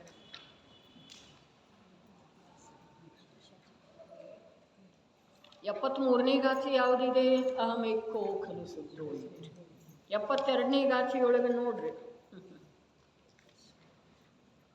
ಭಾವಾರ್ಥ ತೆಗಿತೀರೇನು ಟೀಕಾ ತೆಗಿತೀರಿ? 73ನೇ ಗಾಥೆ ಶ್ರೇಷ್ಠ ಇದೆ. ಆದರೆ 72ನೇ ಗಾಥೆಯ ಭೂಮಿಕಾ ಎಷ್ಟು ದೊಡ್ಡದಿದೆ, ಟೀಕೆ ಎಷ್ಟಿದೆ ರೀ? ಬಹಳ ಇದೆ ಅಲ್ಲ, ಸಿಕ್ಕಿತೇನಿಲ್ರಿ ಪುಟ್ಟ. ಹಾಗಾದ್ರೆ ಆ ಭಾವಾರ್ಥದ ಮೇಲಿಂದ ಪ್ಯಾರ ತಗೋರಿ. ಎಲ್ಲ ಓದೋದು ನೀವು ಈಗ ಇಲ್ಲಿ ಕೂತರ ಓದೋದಾದ್ರೆ ಆಮೇಲೆ ಓದ್ರಿ. ವಾಚನದ್ದು ಇರ್ತಿದ್ದಿಲ್ಲ ಆ ಸಮಯದೊಳಗೆ. ಪುಟ ಸಂಖ್ಯೆ ಎಷ್ಟಿದೆ? 140 ಇದೆ ರೀ. ಮತ್ತು ಮತ್ತು ಮತ್ತು ಯಾವ ಈ ಆತ್ಮ ಮತ್ತು ಆಸ್ರವಗಳ ಭೇದ ಜ್ಞಾನವಿದೆ, ಅದು ಅಜ್ಞಾನವಿದೆಯೋ ಅಥವಾ ಜ್ಞಾನವಿದೆಯೋ? ಒಂದು ವೇಳೆ ಅಜ್ಞಾನವಿದ್ದರೆ ಆತ್ಮ ಮತ್ತು ಆಸ್ರವಗಳ ಅಭೇದ ಜ್ಞಾನದಿಂದ ಅದರ ಯಾವ ವಿಶೇಷತೆಯೂ ಆಗಲಿಲ್ಲ. ವಿಷಯ ನೋಡ್ರಿ, ಓದಿದ್ದ ತಮಗ ಎಂದು ಓದಿದ್ದಾದ್ರೂ ಈ ಗಾಥೆಯೊಳಗಿನ ಭಾವ ಈಗ ಶಬ್ದ ನೋಡ್ತಾ ಇದ್ದ ಹಾಗೆ ಲಕ್ಷ್ಯಕ್ಕೆ ಬಂತು ಅಂತಂದ್ರೆ ತಿಳಿಯೋದಿದೆ ರೀ. ಇಲ್ಲ ಅಂತಂದ್ರೆ ಎಲ್ಲ ಓದೋದು ಅನಿವಾರ್ಯನೇ ಇದೆ ರೀ.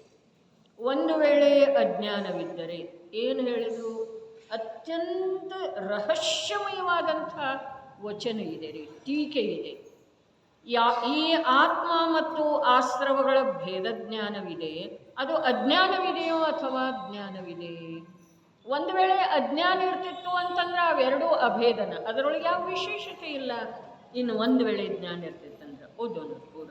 ಒಂದು ವೇಳೆ ಅಜ್ಞಾನವಿದ್ದರೆ ಆತ್ಮ ಮತ್ತು ಆಶ್ರವಗಳ ಅಭೇದ ಜ್ಞಾನದಿಂದ ಅದರ ಯಾವ ವಿಶೇಷತೆಯೂ ಆಗಲಿಲ್ಲ. ಯಾಕಂದ್ರೆ ಅವು ಅನಾದಿ ಕಾಲದಿಂದ ಅಭೇದವಾಗಿನ ವರ್ತಿಸ್ತಾ ಇದಾವಲ್ಲ, ಏನ ಆತ್ಮ ಮತ್ತು ಆಶ್ರವ. ಒಂದು ವೇಳೆ ಜ್ಞಾನವಿದ್ದರೆ, ಅದು ಅಜ್ಞಾನ ಇತ್ತು ಅಂತಂದ್ರೆ ಏನು ವಿಶೇಷತೆ ಇಲ್ಲ. ಎಲ್ಲರಲ್ಲೇ ಐತೆನಲ್ಲ ಅದು ಅಜ್ಞಾನ, ನಮ್ಮಲ್ಲೇನೂ ಐತೆ. ಶಾಸ್ತ್ರ ಯಾರು ಬರೀಕದಾರ ಅವರ ತಮ್ಮಲ್ಲೇನೋ ಮೊದಲು ಇತ್ತು ಅನ್ನೋ ದೃಷ್ಟಿಯಿಂದ ಅದರೊಳಗೆ ಏನು ವಿಶೇಷತೆ ಇಲ್ಲ ಅಂಥೇಳಿ ಹೇಳಿದರು. ಒಂದು ವೇಳೆ ಜ್ಞಾನವಿದ್ದರೆ ಅದು ಆಶ್ರವಗಳಲ್ಲಿ ಪ್ರವೃತ್ತವಿದೆಯೋ ಅಥವಾ ಆಶ್ರವಗಳಿಂದ ನಿವೃತ್ತವಿದೆ? ಈಗ ಇದಕ್ಕೊಂದು ಸಣ್ಣ ದೃಷ್ಟಾಂತ ತಗೊಂಡ್ರಿ. ಏನು ಕಥೆ ಎಲ್ಲ ಕಾದಂಬರಿ ಎಲ್ಲ ದೊಡ್ಡದಲ್ಲ, ಒಂದು ಸಣ್ಣ ದೃಷ್ಟಾಂತ. ಏನು ಇದು ಬೆಂಕಿ ಇದೆ ಅಂಥೇಳಿ ಜ್ಞಾನ ಇರಲಿಲ್ಲ, ಆ ಬೆಂಕಿ ಸುಡ್ತಿದೆ ಅನ್ನೋದ್ರದ್ದು ಜ್ಞಾನ ಇರಲಿಲ್ಲ. ಆ ವೇಳೆದೊಳಗೆ ಆ ಬೆಂಕಿಯ ಜೊತೆಗೆ ಸರಸ ಆಡಲಿಕ್ಕೆ ಮಗು ಮತ್ತೆ ಅದರ ಕಡೆ ಹೋಗ್ತಿತ್ತು.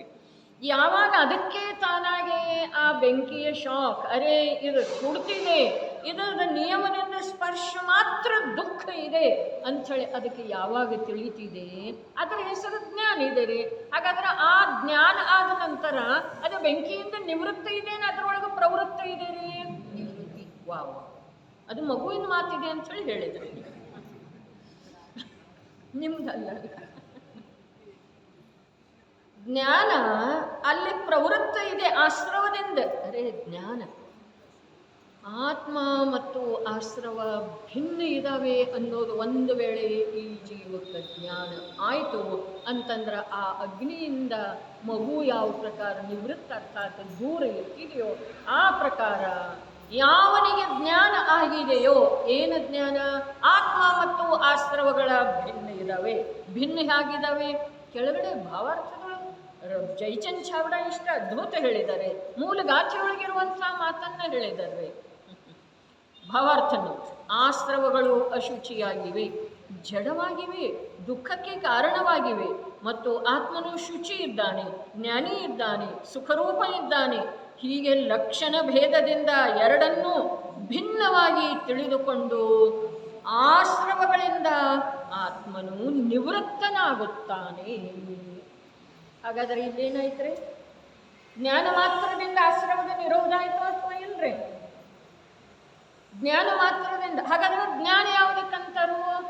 ಜ್ಞಾನ ಯಾವ ಪ್ರಕಾರ ತಿಳಿದಿದೆಯೋ ಆ ಪ್ರಕಾರ ಕ್ರಿಯೆ ಮಾಡಲಿಲ್ಲ ಅಂತಂದ್ರೆ ಅದಕ್ಕೆ ಜ್ಞಾನನೇ ಅನ್ನೋದಿಲ್ರಿ, ಜ್ಞಾನನೇ ಅನ್ನೋದಿಲ್ಲ. ಅಜ್ಞಾನ ಇತ್ತು, ಅದರ ಜೊತೆಗೆ ಏಕಿತ್ತು ಅಂತಂದ್ರೆ ಅದರಲ್ಲಿ ಯಾವ ವಿಶೇಷತೆ ಇಲ್ಲ. ಮತ್ತೆ ಮೇಲ್ನಡೆ ಒಂದು ವೇಳೆ ಜ್ಞಾನವಿದ್ದರೆ ಅದು ಆಶ್ರವಗಳಲ್ಲಿ ಪ್ರವೃತ್ತವಿದೆಯೋ ಅಥವಾ ಅವುಗಳಿಂದ ನಿವೃತ್ತವಿದೆಯೋ? ಒಂದು ವೇಳೆ ಆಶ್ರವಗಳಲ್ಲಿ ಪ್ರವೃತ್ತವಾಗುತ್ತಿದ್ದರೂ ಆತ್ಮ ಮತ್ತು ಆಶ್ರವಗಳ ಅಭೇದ ಜ್ಞಾನದಿಂದ ಅದರ ಯಾವ ವಿಶೇಷತೆಯೂ ಆಗಲಿಲ್ಲ.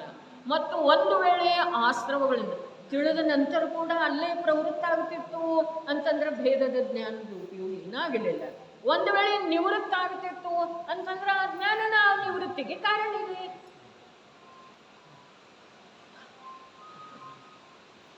ಯಾವ ಮತ್ತು ಒಂದು ವೇಳೆ ಆಶ್ರವಗಳಿಂದ ನಿವೃತ್ತವಿದ್ದರೆ ಅರೆ ಜ್ಞಾನದಿಂದಲೇ ಬಂಧದ ನಿರೋಧವು ಸಿದ್ಧವಾಯಿತು ಎಂದೇಕೆ ಹೇಳಲಾಗುವುದಿಲ್ಲ? ಏನಾಯ್ತು? ಚಾರಿತ್ರದಿಂದ ನಿವೃತ್ತಿ ಆಯ್ತನ ಜ್ಞಾನದಿಂದನೇ ಆಯ್ತು. ಜ್ಞಾನ ಮಾತ್ರದಿಂದ ಬಂಧದ ನಿರೋಧ ಆಗ್ತಿದೆ ಅಂತೇಳಿ ಯಾಕೆ ಹೇಳಬಾರ್ದು ಅಂತ ಹೇಳಿದ್ರೆ, ಯಾವ ಜ್ಞಾನ ಆತ್ಮ ಮತ್ತು ಆಶ್ರವದ ಮಧ್ಯದಲ್ಲಿರುವಂಥ ಭೇದವನ್ನು ತಿಳಿತಿದೆ, ತಿಳಿದ ನಂತರ ಕೂಡ ಅದರಲ್ಲೇ ಪ್ರವೃತ್ತಿ ಮಾಡ್ತಿತ್ತು ಅಂತಂದ್ರೆ ಅದರಲ್ಲಿ ಯಾವ ವಿಶೇಷತೆ ಇಲ್ಲ. ಯಾವುದರಲ್ಲಿ? ತಿಳಿಯುವಿಕೆಯಲ್ಲಿ. ಇನ್ನು ಯಾವ ಜ್ಞಾನ ಆತ್ಮ ಮತ್ತು ಆಶ್ರವಗಳನ್ನು ಭಿನ್ನ ಭಿನ್ನ ಅಂಥೇಳಿ ತಿಳಿಯಿತು ಮತ್ತು ಒಂದು ವೇಳೆ ಆಶ್ರವದಿಂದ ಆತ್ಮ ನಿವೃತ್ತ ಆದ ಅಂತಂದ್ರೆ ಆ ಜ್ಞಾನದಿಂದಲೇ ನಿವೃತ್ತಿ ಆಯಿತು ಅಂಥೇಳಿ ಹೇಳುವುದರಲ್ಲಿ ತಪ್ಪೇನಿದೆ ಅಂತ ಕೇಳ್ತಾರೆ. ಅದಕ್ಕೆ ಆಗಮನದ ಅಭ್ಯಾಸ, ಗ್ರಂಥಗಳ ಅಭ್ಯಾಸ, ಇಂಥ ಆಧ್ಯಾತ್ಮ ಗ್ರಂಥ ಅತ್ಯಂತ ಸುಲಭವಿರುವಂಥ ಗ್ರಂಥಗಳದ್ದು ಕೂಡ ಅಭ್ಯಾಸದ ಸಲುವಾಗಿ ನಿವೃತ್ತಿ ಬೇಕು. ನಿವೃತ್ತಿ ಅಂತಂದ್ರೆ ಈಗ ಒಂದಿಷ್ಟು ಮರ್ಯಾದೆ ಇಟ್ಕೊಂಡು ಒಂದು 8 ದಿವಸ 10 ದಿವಸ ಅಂಥೇಳಿ ಇಲ್ಲಿ ಬಂದ ಸ್ವಾಧ್ಯಾಯ ಮಾಡೋದ, ಎಲ್ಲೋ ಏಕಾಂತ ಕ್ಷೇತ್ರದ ಮೇಲೆ ಹೋಗಿ ನಿವಾಂತ 15 ದಿವಸ ತಿಂಗಳು ಸ್ವಾಧ್ಯಾಯ ಮಾಡೋದ, ಈ ಪ್ರಕಾರದ ಅಭ್ಯಾಸ ಮಾಡ್ತಾ ಮಾಡ್ತಾ ಮಾಡ್ತಾ ನಿವೃತ್ತ ದ್ರವ್ಯ ಸಾಪೇಕ್ಷ ನಿವೃತ್ತ ಆಗ್ತಾ ಆಗ್ತಾ ಆ ರೂಢಿ ಮಾಡ್ಕೊಂಡೆವು ಅಂತಂದ್ರೆ ಮನೆಯಲ್ಲೇ ಇದ್ರೂ ದ್ರವ್ಯ ಸಾಪೇಕ್ಷ ಅಲ್ಲೇ ಇದ್ರೂ ಕೂಡ ಭಾವದಿಂದ ನಿವೃತ್ತಿ ಆಗ್ತದೆ. ಅದಕ್ಕೆ ಯಾವ್ಯಾವ ಭೂಮಿಕೆಗೆ ಯಾವ್ಯಾವ ಪ್ರಕಾರದ ಅಭ್ಯಾಸ ಅಥವಾ ಕಾರಣವಶಾತ್ ಅಥವಾ ದಾರಿ ನೋಡಬೇಕಾಗ್ತಿದೆ. ಯಾವಾಗ ಬಾಣ ಬಿಡಬಹುದು, ಯಾವಾಗ ಬೇಟೆ ಹಿಡಿಬಹುದು, ಬೆಳಗ್ಗೆ ಹೇಳಿತ್ತಲ್ಲ ದಾರಿ ಕಾಯ್ಬೇಕಾಗ್ತಿದೆ, ಮನ್ಸು ಸಾಕಬೇಕಾಗ್ತಿದೆ. ಆ ಸಮಯ ಬಂದ ನಂತರ ತಪ್ಪಬಾರದು. ಸಮಯ ಬಂದ ನಂತರ ತಪ್ಪಿತು, ಪ್ರಮಾದ ಮಾಡಿತು ಅಂತಂದ್ರೆ ಏನಾಗೋದ್ರಿ? ಅನಂತ ಕಾಲದೊಳಗೆ. ಅದಕ್ಕೆ ನಿನ್ನೊಂದು ಮಾತು ಹೇಳಿ, ಈಗ ಮಾಡಲಿಲ್ಲ ಅಂತಂದ್ರೆ ಯಾವಾಗೂ ಆಗೋದು, ಯಾವಾಗೂ ಆಗೋದಿಲ್ರಿ. ಏನಾಗೋದಿಲ್ಲ, ಈ ಭವದೊಳಗ ನಾಳೆ ಅಲ್ಲ ಮುಂದಿನ ಅನಂತ ಕಾಲದೊಳಗೆ ಆಗೋದು. ಏನಾಗೋದಿಲ್ಲ, ತತ್ವದ ನಿರ್ಣಯ ಆಗೋದು, ಭೇದ ಜ್ಞಾನದ ಅಭ್ಯಾಸ ಆಗೋದಿಲ್ಲ. ಇನ್ನು ಒಂದು ಸ್ವಲ್ಪ ಇದು ಯಾಕೆ ಹೀಗೆ ಸಿದ್ಧ ಮಾಡ್ತಾ ಇದ್ದಾರೋ, ಒಂದು ವೇಳೆ ಆಶ್ರಮಗಳಿಂದ ನಿವೃತ್ತವಿದ್ದರೆ ಜ್ಞಾನದಿಂದಲೇ ಬಂಧದ ನಿರೋಧವು ಸಿದ್ಧವಾಯಿತು ಎಂದೇಕೆ ಹೇಳಲಾಗುವುದಿಲ್ಲ? ಅರ್ಥಾತ್ ಸಿದ್ಧವಾಯಿತೆಂದೇ ಹೇಳಲಾಗುವುದು. ಹೀಗೆ ಸಿದ್ಧವಾಗುವುದರಿಂದ ಅಜ್ಞಾನದ ಅಂಶವಾದಂಥ ಏನ್ರಿ ಅಜ್ಞಾನದ ಅಂಶ ಇದೆ, ಅದ ಯಾವುದ? ಕ್ರಿಯಾನಯ ಮಾಡಿದಂತೆ ಹೇಗಾಗೋದ? ಇದಕ್ಕೆ ಸಂಬಂಧಿಸಿದಾಗೆ ಅನೇಕ ಚರ್ಚೆ ಬರ್ತವೆ, ಅನೇಕ ಚಿಂತನೆ ಇದಾವೆ. ಇದು ಊಟ ಇದೆ, ಇದು ಊಟ ಇದೆ, ಇದು ಊಟ ಇದೆ, ಇದು ಔಷಧಿ ಇದೆ, ಇದು ಔಷಧಿ ಇದೆ, ಇದು ಔಷಧಿ ಇದೆ. ಜ್ಞಾನ ಮಾಡ್ಕೊಂಡ್ರೆ ರೋಗ ಹೋಗ್ತಿದೆ. ಇದು ಊಟ ಇದೆ, ಇದು ಊಟ ಇದೆ, ಜ್ಞಾನ ಮಾಡ್ಕೊಂಡ್ರೆ ಹಸಿವೆ ಹೋಗ್ತಿದೆ ಇಲ್ಲ. ಹಾಗಾದ್ರೆ ಇದು ಊಟ ಇದೆ ಅಂಥೇಳಿ ಜ್ಞಾನ ಮಾಡ್ಕೊಳ್ಳೋದ್ರ ಜೊತೆಯಾಗಿ ಅದರ ಸೇವನೆಯೂ ಮಾಡಬೇಕಾಗೋದು. ಈ ಪ್ರಕಾರ ಕ್ರಿಯಾವಾದಿಗಳು ಹೇಳ್ತಾರೆ. ಆದ್ರೆ ಅಲ್ಲಿ ಜ್ಞಾನವಾದಿಗಳು ಹೇಳ್ತಾರೋ ತಿಳಿಯುವುದರ್ಥಾತ್ ಅಲ್ಲಿ ಊಟ ಮಾಡೋದನ್ನೇ ಇದೆಪ್ಪ, ಇದು ಔಷಧಿ ಇದೆ ಅಂಥೇಳಿ ತಿಳಿದ ನಂತರ ಮತ್ತು ವಿಳಂಬ ಮಾಡ್ತಾನ್ರಿ ಅವ. ರೋಗದ ಬಾಧೆಯಿಂದ ಬಳಲುತ್ತಾ ಇರುವಂಥ ಯಾವನೋ ಪುರುಷ, ವೇದನೆಯಿಂದ ನರಳುತ್ತಾ ಇರುವಂಥ ಯಾವನೋ ಪುರುಷ, ಇದು ಔಷಧಿ ಇದೆ ನೋಡಪ್ಪ, ಇದನ್ನು ನೀರೊಳಗೆ ಬೆರೆಸಿ ಕುಡಿದು ಬಿಟ್ಟು, ಪೌಡರ್ ಇದೆ, ಇದನ್ನು ನೀರೊಳಗೆ ಬೆರೆಸಿ ಕುಡಿದು ಬಿಟ್ಟು ಅಂತಂದ್ರೆ ಏನಾಗ್ತಿದೆ? 10 ನಿಮಿಷದೊಳಗೆ ವೇದನೆ ಎಲ್ಲ ಬಿಟ್ಟು ಹೋಗ್ತಿದೆ. ಇಲ್ಲಿ ನಿವೃತ್ತವಾಗಿ ಅಭ್ಯಾಸ ಮಾಡುವ ಮಾತ್ರೆ. ಇದನ್ನು ಬೆರೆಸಿ ನೀರೊಳಗೆ ಬೆರೆಸಿ ಕುಡಿದು ಬಿಟ್ಟು ಅಂತಂದ್ರೆ ನಿನ್ನ ವೇದನೆ 10 ನಿಮಿಷದೊಳಗೆ ಮಾಯ ಆಗ್ತಿದೆ. ಇದು ಅವನಿಗೆ ವಚನದ ಅರ್ಥ ತಿಳಿದು ಬಂತು ಅಂತಂದ್ರೆ ಮತ್ತೆ ಕುಡಿ ಅಂತ ಹೇಳ್ಬೇಕಾಗ್ತಿದೆ. ಇನ್ನ ಯಾಕೆ ಕುಡ್ದೇನು ಕುಡಿ ಅಂತ ಹೇಳಿ ಹೇಳ್ಬೇಕಾಗ್ತಿದೆ. ಇಲ್ಲ ತಾಯೆಲ್ಲ ಇಲ್ಲದಂತಂದ್ರೆ ಅವ ತಾನು ಇರ್ತಾ ಅಂತ ಹೇಳಿ ಹೇಳ್ತಂದ್ರೆ ಜಲ್ದಿ ಯಾಕೆ ವಿಳಂಬ ಮಾಡ್ತಾ ಇದ್ದ? 10 ನಿಮಿಷ ಕಡಿಮೆ ಆಗುತ್ತೆ. ಎಲ್ಲಿದೆ ಅದು ಪೌಡ್ರ್, ಇಷ್ಟ ಇದೆ ಮತ್ತೆ ಇದೆ ಕೇಳ್ತಂದ್ರೆ ಒಂದು ವೇಳೆ ಅದು ಕಡಿಮೆ ಆಗದಿದ್ದ ಮತ್ತೆ ಕುಡಿಯುತ್ತದೆ ಹೋಗಿ. ಹೌದು ಅಥವಾ ಇಲ್ಲ? ಇದು ಜ್ಞಾನದ ಫಲ ಇದೆ ಏನಿಲ್ರಿ? ಜ್ಞಾನ ಆದ ನಂತರ ಕ್ರಿಯೆ ಮಾಡಲೇಬೇಕಾದಂಥ ನಿಯಮ ಇಲ್ಲ. ಜ್ಞಾನ ಅದಕ್ಕೆ ಅಂತಾರ, ಯಾವುದ? ಕ್ರಿಯೆಯೊಳಗೆ ಪ್ರವೃತ್ತ ಆಗ್ತಿದೆಯಲ್ಲ ಅದಕ್ಕೆ ಜ್ಞಾನ. ಆದ್ರೆ ಅಜ್ಞಾನದ ಅಂಶ ಇದೆ ಕ್ರಿಯಾನಯ. ಕ್ರಿಯಾನಯ ಏನಿದೆ? ಅಜ್ಞಾನದ ಅಂಶ. ಅರೆ 47 ನಯದೊಳಗ ಒಂದು ಜ್ಞಾನನಯ ಒಂದು ಕ್ರಿಯಾನಯ ಅದಾವ್ರಿ. ಆ ಕ್ರಿಯಾನಯ ಮನೆಯಲ್ಲಿ ಹೋಗಿ ನೋಡೋದ, ಒಂದು ವೇಳೆ ಹಾಸನದವ್ರು ಭಾಗ್ಯದಿಂದ ಇಟ್ಟಿದ್ರು ಅಂತಂದ್ರೆ ಇಲ್ಲಿ ತಗೊಂಡು ಕೂತು ಓದೋದ್ರಿ. ಒಂದೇ ಇದ್ರೆ ಸಾಕ್ರಿ, ಎಲ್ಲರ ಕೈಯಾಗ ಬೇಕು ಅಂತ ಹೇಳಿ ಇಲ್ಲ. ಒಬ್ಬರು ಹೋದ್ರೆ ಎಲ್ಲರೂ ಕಣ್ಣು ಮುಚ್ಚಿ ಶ್ರವಣ. ಇಲ್ಲಿ ಈಗ ಇವರು ಕೊಟ್ಟಿದ್ದಾರೆ, ಸೋದರರೇ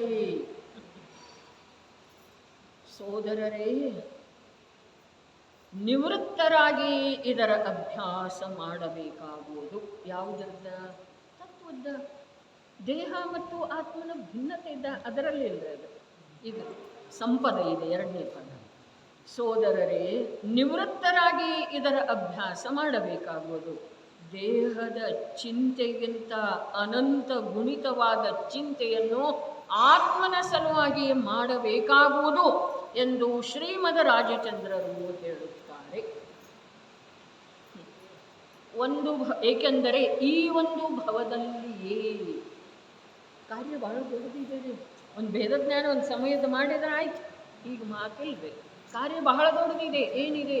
ಈ ಒಂದು ಭವದಲ್ಲಿಯೇ ಅನಂತ ಭವಗಳನ್ನು ನಿವಾರಿಸುವುದಿದೆ. ಅಪ್ಪಾಜಿ ಹೇಳ್ತಿದ್ರು, ಎಷ್ಟು ಸುಂದರ. ಈ ಭವದೊಳಗ ಇಷ್ಟ ಅನುಕೂಲ ಸಿಕ್ಕಿರೋ ವೇಳೆದೊಳಗ ಭವಿಷ್ಯದ ಒಂದು ಭವವನ್ನು ಕಮ್ಮಿ ಮಾಡ್ಕೊಂಡೆ ಅಂತಂದ್ರೆ ನಿನ್ನ ಈ ಭವ ಸಾಕಾಗಿದೆ. ಒಂದು ಭವ ಕಮ್ಮಿ ಮಾಡಿಕೊಳ್ಳುವುದರ ಅರ್ಥನ ಒಂದು ಸಮಯದ ಭವದ ಭಾವದಿಂದ ರಹಿತ ಅಷ್ಟೇ. ಒಂದು ಭವ ಕಮ್ಮಿ ಮಾಡ್ಕೊಳ್ಳೋದು ಪ್ರತ್ಯೇಕವಾಗಿ ಅದೇನು ಕಾರ್ಯ ಇಲ್ಲದೆ, ಒಂದು ಭವ ಕಮ್ಮಿ ಮಾಡ್ಕೊಳ್ಳೋದು ಅರ್ಥಾತ್ ಪ್ರತಿ ಸಮಯಕ್ಕೆ ಏನು ಭವ ಭವ ಭವ ಭವ ಪರಿವೃದ್ಧಿಯ ಭಾವನೆಯ ಶೃಂಖಲೆ ನಡೀತಾ ಇದೆಯಲ್ಲ, ಅದು ಒಂದು ಸಮಯ ತುಂಡರಿಷ್ಟು ಅಂತಂದ್ರೆ ಈ ಭವದ ಸಾರ್ಥಕತೆ. ಇಲ್ಲೇನು ಹೇಳಿದರು? ಈ ಒಂದು ಭವದಲ್ಲಿ ಅನಂತ ಭವಗಳನ್ನು ನಿವಾರಿಸುವುದಿದೆ. ಈ ಮನುಷ್ಯ ಭವವು ಅನಂತ ಭವಗಳನ್ನು ನಿವಾರಿಸುವ ಸಲುವಾಗಿಯೇ ಇದೆ. ಈ ಮನುಷ್ಯ ಭವ ಯಾವುದರ ಸಲುವಾಗಿದೆ? ಅದೇ ಖ್ಯಾತಿ ಆಯಿತು, ದೊಡ್ಡಸ್ತಿಕೆ ಆಯಿತು, ದುಡ್ಡಾಯಿತು. ದುಡ್ಡು ಜೊತೆಗೆ ಹೋಗುವುದಿಲ್ಲ. ಖ್ಯಾತಿ ದೊಡ್ಡಸ್ತಿಕೆ ಇರುವಾಗಂತೂ ಯಾರು ಮಾಡುವುದಿಲ್ಲರಿ. ಹೋದ ನಂತರ ಚಿರಕಾಲದವರೆಗೆ ಯಾರು ಮಾಡುವುದಿಲ್ಲ. 2 ದಿವಸ ಅಂತಂದ್ರೆ ಭಾಳ ಪರಿವಾರದ ಸಲುವಾಗಿ ಭಾಳ ಪರಿಶ್ರಮ ಮಾಡಿದೆ, ರಕ್ತ ನೀರು ಮಾಡಿದೆ. ಮುಂದೇನು ಅದರ ಫಲ? ಮತ್ತು ಮುಂದೇನಿದೆ ರೀ? ಮಕ್ಕಳ ಪರಿವಾರದವರೆಲ್ಲ ಕೂತು ತಿನ್ನುವಷ್ಟು ಮಾಡಿದ. ಆದರೆ ಆಮೇಲೆ ಹೋದ ಅವನ ಗತಿಯ ಅವಸ್ಥೆ ಏನಾಯಿತು? ಏನಾಯ್ತು ರೀ? ಮಕ್ಕಳಿಗೆ ಅನುಕೂಲ ಮಾಡಿಡೋದಿದೆಯೋ ಅಥವಾ ಮಕ್ಕಳು ತಮ್ಮ ಭಾಗ್ಯವನ್ನು ತಾವು ಜೊತೆಯಲ್ಲಿ ತೆಗೆದುಕೊಂಡೇ ಬಂದಿದ್ದಾರೆ ಅನ್ನುವುದನ್ನು ನಂಬೋದಿದೆ. ಮಕ್ಕಳಿಗೆ ಮಾಡಿ ಇಡೋದಿದು ಮೋಹ. ಮಕ್ಕಳ ಸಲುವಾಗಿ ನಾ ಏನು ಮಾಡೋದಿಲ್ಲ, ಅವು ಮಾಡ್ಕೊತಿದ್ರೆ ಮಾಡ್ಕೊಳ್ಳಿ ಅಂಥೇಳಿ ಅನ್ನೋದ ಇದು ದ್ವೇಷ. ನಾವು ಒಂದು ಬಿಟ್ಟು ಒಂದು ಮಲಿನ ಭಾವವನ್ನು ಗ್ರಹಣ ಮಾಡ್ತೇವ್ರಿ. ಅರೆ, ಅವ ತನ್ನ ಭಾಗ್ಯವನ್ನು ತನ್ನ ಜೊತೆಯಲ್ಲೇ ತೆಗೆದುಕೊಂಡು ಬಂದಿದ್ದಾನೆ. ರತ್ನಕರಂಡ ಶ್ರಾವಕಾಚಾರದಲ್ಲಿ ಹೇಳಿದರು, ಸುಪುತ್ರ ಇದ್ದ ಅಂತಂದ್ರೆ ಅವನಿನ್ನ ಸಂಪಾದನೆಯನ್ನು ಆಶಿಸುವುದಿಲ್ಲ. ನಮ್ಮ ತಂದೆ ನನ್ನ ಸಲುವಾಗಿ ಏನು ಇಟ್ಟು ಹೋದರು ಅನ್ನೋದು ನಾವು ವಿಚಾರ ಮಾಡುವುದಿಲ್ಲ.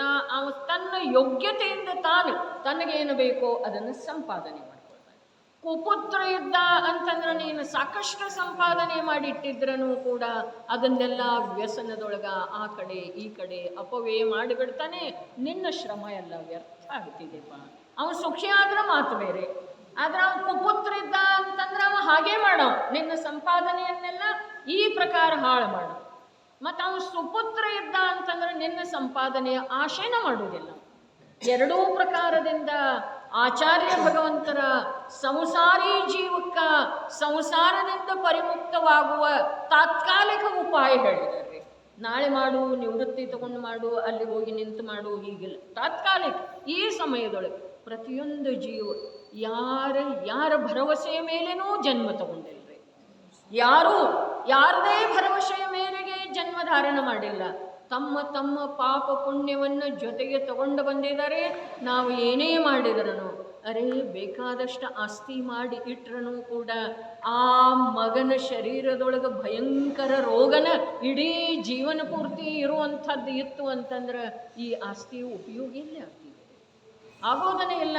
ಒಂದು ಮಾತು. ಎರಡನೇದು, ಆ ಪುತ್ರ ಇಂಥ ಯೋಗ್ಯ ಇದ್ದ, ಇಂಥ ನಶ್ವರ ಆಸ್ತಿಗೆ ಅವ ಬಾಯಿ ಬಿಡುವುದೇ ಇಲ್ಲ. ಶಾಶ್ವತ ಆಸ್ತಿಯ ಸಲುವಾಗಿ ಅವ ದಿಗಂಬರ ದೀಕ್ಷೆ ಧಾರಣ ಮಾಡಿ ಹೋದ ಅಂತಂದ್ರೆ ನಿನ್ನ ಆಸ್ತಿ ಯಾರಿಗೆ ಬೇಕು ಹೇಳ್ರಿ? ಈ ಪ್ರಕಾರ ಈ ಸದ್ವಿಚಾರದಿಂದ ಜೀವ ಸಂಸಾರದ ವ್ಯಾಮೋಹದಿಂದ, ಸಾಂಸಾರಿಕ ಕಾರ್ಯದಿಂದ, ಪಾಪಮಯ ಪ್ರವೃತ್ತಿಯಿಂದ, ಅನ್ಯರ ಮೋಹದ ಪೋಷಣೆಯ ಸಲುವಾಗಿ ಅರೆ ಅವರು ಯಾರದರ್ರಿ?